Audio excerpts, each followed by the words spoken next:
Well, there's something at the last election that seems to have driven otherwise rational people into dark and embarrassing places. Barack Obama's twin electoral victories are supposed to have changed everything and put an end to the paranoid style of American politics.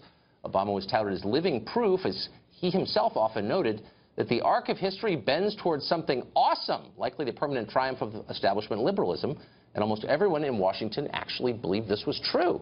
And then Hillary Clinton lost, proving that the rest of the country never really bought into that program. What a shock it was, and D.C. has still not recovered from it. The result, hysteria like we haven't seen here since the 1950s. Suddenly, no conspiracy is too nutty to be taken seriously as long as it pertains to Russia. No act is too improper to be excused as long as it was supposedly meant to stop Russia.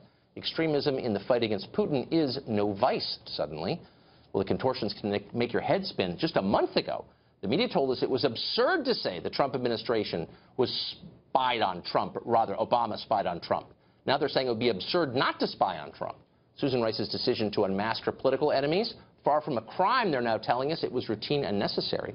Well, at this point, there are at least two key questions that remain unanswered in this saga. First, did Susan Rice include the unmasked names in her presidential daily briefs for the president, President Obama? And second, did Rice or her associates leak those names to the press? Either one would be a stunning misuse of the national security apparatus. It ought to be the media's job to discover if any of that happened. But instead, they're flamboyantly not interested. Jim Sciutto, for example, CNN's chief national security correspondent, told viewers yesterday the Susan Rice story was, quote, ginned up by the right wing as, quote, a distraction.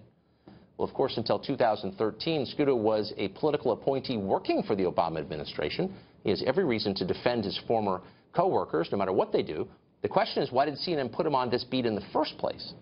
But next, undeterred, CNN rolled out his breaking news banner to proclaim, brace yourself, that a friend of Susan Rice's had denied on background she did anything wrong. That was news. Meanwhile, anchor Don Lemon announced he wouldn't, quote, insult the intelligence of his viewers by talking about the Rice story at all. Instead, the channel is entirely committed to covering Trump's collusion with Russia, even though there remains precisely no evidence such a thing actually happened, and so on. You've seen it. It's not news coverage. It is mass delusion, and someday Washington is going to wake up from all of this hungover and ashamed.